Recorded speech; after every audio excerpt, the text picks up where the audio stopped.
Hello and welcome to the latest edition of Suits and Boots, the TDi podcast. I'm Sarah Wilkinson, TDi Sustainability's marketing manager, and I'm joined today by Jeanette Greven, senior sustainability consultant at TDi, to discuss TDi's contribution to and findings from the first review of the EU conflict minerals regulation. The EU Commission officially adopted this first review of the functioning and effectiveness of the regulation in September 2024, a significant milestone in the EU's efforts to promote the responsible sourcing of minerals and a precursor to other EU sustainability legislation that has followed. Jeanette, first things first, what is the EU conflict minerals regulation? The EU Conflict Minerals Regulation was signed into law in 2017, and the requirements on importers have applied since January 2021. The regulation aims to curtail opportunities for armed groups and security forces to benefit from the trade in tin, tantalum, tungsten, and gold, often referred to as 3TG materials, which are used in many everyday products, electronics, etc. By establishing a mandatory European system for supply chain due diligence for 3TG materials, the regulation's end goal is to prevent the financing of armed conflict in resource-rich areas and avoid related human rights abuses by requiring responsible sourcing practices in the form of due diligence.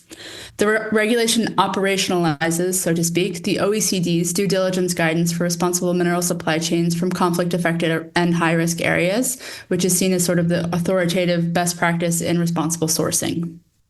And so who does the EU conflict minerals regulation apply to? The Conflict Minerals Regulation imposes due diligence requirements on any company that is importing 3TG materials into the European Union from anywhere in the world.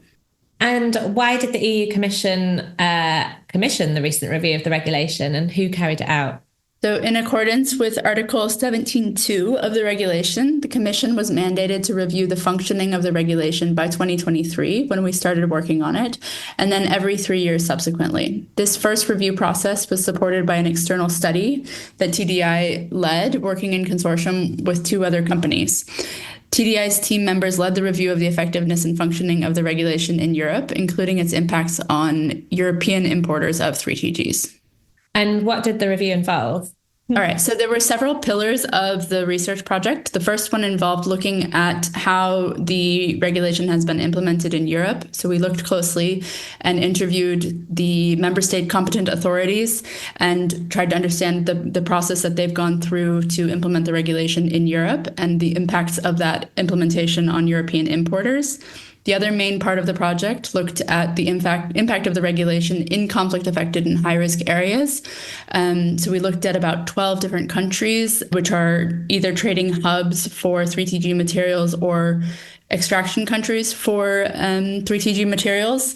And then we examined, in conversation with local stakeholders, the impact of the regulation there, their awareness of it, and any gaps in implementation. Who were some of the stakeholders that you spoke to? The stakeholders that we worked with were everything from local and national authorities at the Ministry of Mines level, for example, all the way to civil society and artisanal and small-scale miners, whether at sites themselves or organized into cooperatives. And the research took place, a large part of it was desk-based, looking at countries like Venezuela, Nigeria, Burkina Faso, Rwanda, Burundi, South Sudan, India, the United Arab Emirates, and Myanmar. And then we also spent 4 weeks doing field research in the Democratic Republic of the Congo and in Colombia in the spring of 2023. And how did the review go? What were some of the challenges that you faced, both in the field and as part of the desk-based part of the review? So in terms of the challenges of the desk-based research, some of the countries that we were looking at had very sort of opaque mining supply chains, and it was quite difficult to find local stakeholders who were well-versed in the topic and who were willing to speak with us, particularly within the gold sector. There's a certain amount of opacity in that sector typically. In terms of the field research, we had some complications in terms of safety and traveling to the Eastern DRC, but we managed still to speak with over 200 stakeholders and to well reflect the implementation of the regulation on the ground. And then moving on to the findings from your work. So we've already touched on the fact that the regulation operationalizes the OECD's due diligence guidance for responsible mineral supply chains in conflict-affected and high-risk areas into trade law using specific import customs codes. But what were your findings in terms of how practical or complex this was in reality? So at the level of the European member state competent authorities and the implementation of the regulation in Europe, we found that typically the companies that were impacted fell into sort of several different typologies. Either they are companies that were very well versed in the OECD due diligence guidance and had been reporting or aware of that type of due diligence for many years, partially because of the Dodd-Frank regulation in the United States, or they were smaller, maybe SME companies that had been quite impacted by the new responsibility that they had to carry out due diligence in these complex supply chains. We found that a lot of the time that the member state competent authorities and the efforts that they were having to expend in order to implement the regulation were focused on really bringing companies up to speed and making them aware of the new obligations. And it was a very sort of pedagogical approach that they took. This was quite effective in some cases, and there was still, room for improvement in other cases.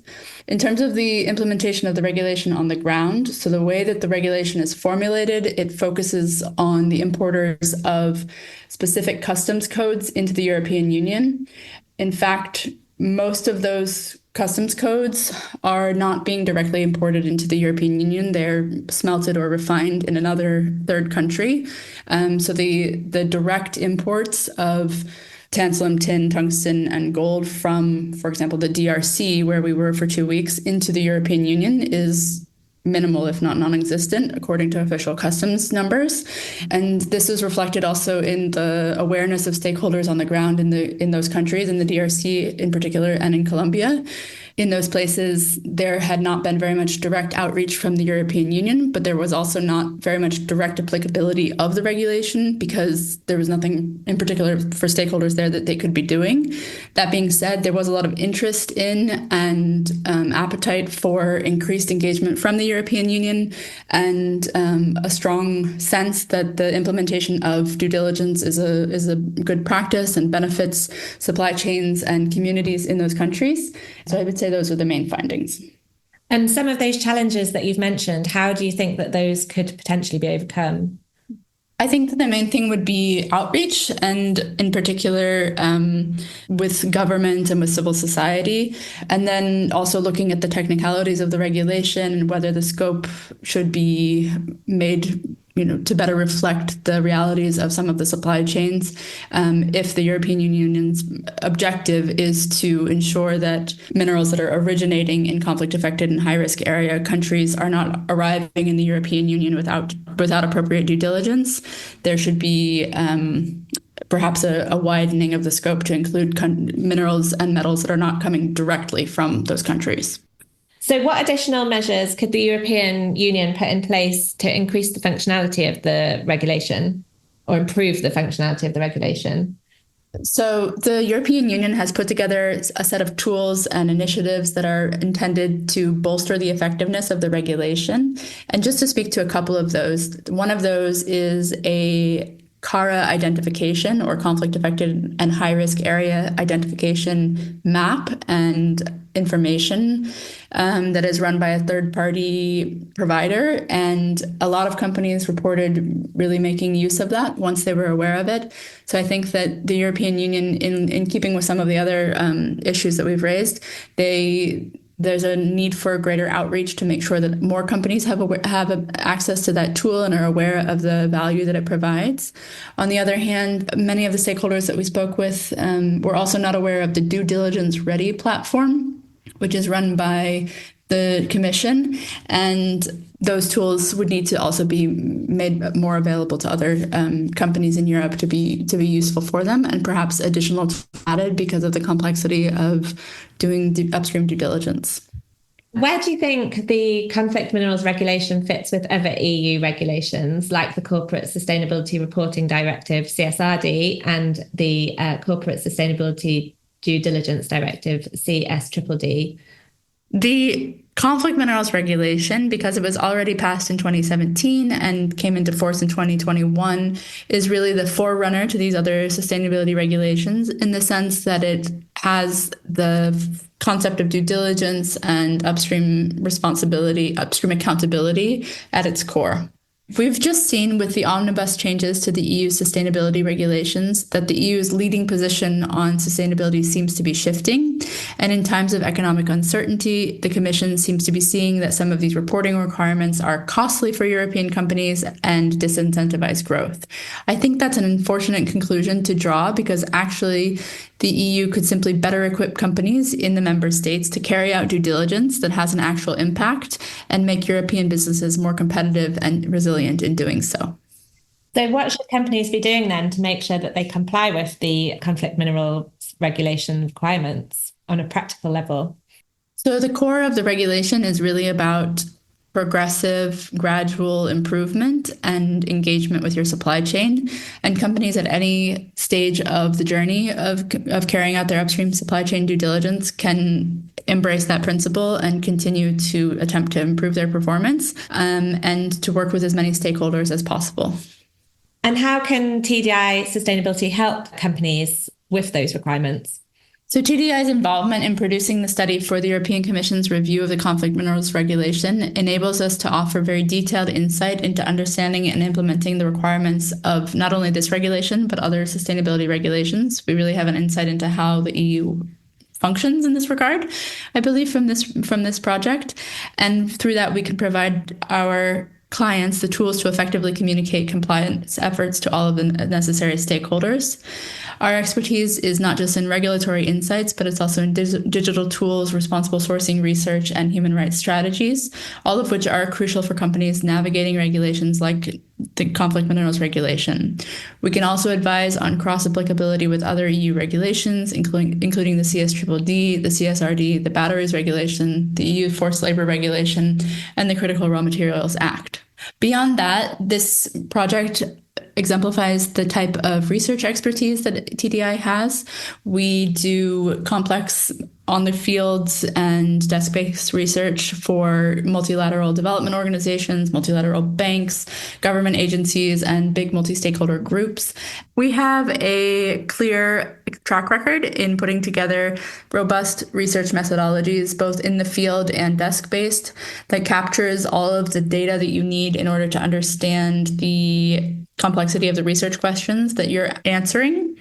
And we excel at engaging all of the necessary stakeholders. For this research, we engaged over 200 stakeholders, as I mentioned, in multiple different languages, remotely and in person, and conducted sort of informal interviews, small group sessions, workshop-style sessions, and we were really able to gather the necessary insights from those stakeholders to bring the story of the conflict minerals regulation to life in the final study. Thanks, Jeanette. That's great. So we'll draw that episode to a close there. It's clear that this first review of the conflict minerals regulation has really highlighted some key shortcomings and areas of potential improvement. And we'll be keeping a close eye on what the EU Commission does next to address the issues identified in the review and to improve the regulation's functionality going forwards.